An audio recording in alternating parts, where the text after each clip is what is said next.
ಎಲ್ರಿಗೂ ನಮಸ್ಕಾರ. ನಾನು ಡಾಕ್ಟರ್ ಭಗವಾನ್, ಕುಲಪತಿ, ರಾಜೀವ್ ಗಾಂಧಿ ಆರೋಗ್ಯ ವಿಜ್ಞಾನಗಳ ವಿಶ್ವವಿದ್ಯಾಲಯ, ಕರ್ನಾಟಕ, ಬೆಂಗಳೂರು.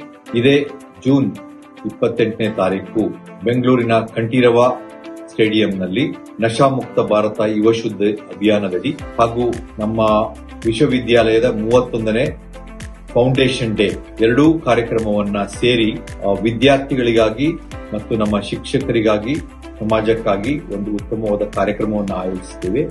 ಇದಕ್ಕೆ ಗೌರವಾನ್ವಿತ ಉಪರಾಷ್ಟ್ರಪತಿಗಳಾದ ಶ್ರೀ ಸಿ.ಪಿ. ರಾಧಾಕೃಷ್ಣನ್ ಜಿ ಅವರು ಮತ್ತು ನಮ್ಮ ಗೌರವಾನ್ವಿತ ರಾಜ್ಯಪಾಲರಾದ ಶ್ರೀ ಥಾವರ್ ಚಂದ್ ಗೆಹ್ಲೋಟ್ ಜಿ ಅವರು, ಗೌರವಾನ್ವಿತ ಸನ್ಮಾನ್ಯ ಮುಖ್ಯಮಂತ್ರಿಗಳಾದ ಶ್ರೀ ಡಿ.ಕೆ. ಶಿವಕುಮಾರ್ ಅವರು, ಗೌರವಾನ್ವಿತ ರಾಜ್ಯಪಾಲರಾದ ಶ್ರೀ ಅಬ್ದುಲ್ ನಜೀರ್ ಅವರು, ಆಂಧ್ರಪ್ರದೇಶದ ಗವರ್ನರ್, ಹಾಗೂ ಮಾನ್ಯ ಶಿಕ್ಷಣ ಸಚಿವರು ಶರಣ್ ಪ್ರಕಾಶ್ ಪಾಟೀಲ್ ಅವರು, ಮಾನ್ಯ ಹೆಲ್ತ್ ಅಂಡ್ ಫ್ಯಾಮಿಲಿ ವೆಲ್ಫೇರ್ ಸಚಿವರಾದ ಶ್ರೀ ಖಾದರ್ ಅವರು, ಇವರೆಲ್ಲರೂ ಆಗಮಿಸ್ತಾ ಇದ್ದಾರೆ.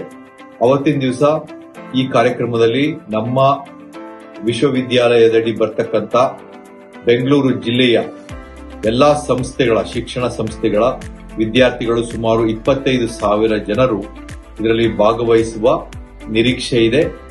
ವಿದ್ಯಾರ್ಥಿಗಳಿಗಾಗಿ ಒಂದು ದೊಡ್ಡ ಮೆಸೇಜ್ ನಾವು ಕಳಿಸ್ತಾ ಇದ್ದೇವೆ. ನಶೆ ಮುಕ್ತೆಯಿಂದ ಇರಲು ಹಾಗೂ ನಮ್ಮ ಎಲ್ಲಾ ಕ್ಯಾಂಪಸ್ಗಳನ್ನ ನಶಾಮುಕ್ತವಾಗಿರಿಸಲು ಈ ಕಾರ್ಯಕ್ರಮ ಸಹಕಾರಿಯಾಗಲಿದೆ. ಈ ಕಾರ್ಯಕ್ರಮದಲ್ಲಿ ತಾವೆಲ್ಲರೂ ದೊಡ್ಡ ಸಂಖ್ಯೆಯಲ್ಲಿ ಭಾಗವಹಿಸಿ ಈ ಕಾರ್ಯಕ್ರಮವನ್ನ ಯಶಸ್ವಿಗೊಳಿಸ್ತೀರಂತ ನಂಬಿದ್ದೇನೆ. ನಮಸ್ಕಾರ.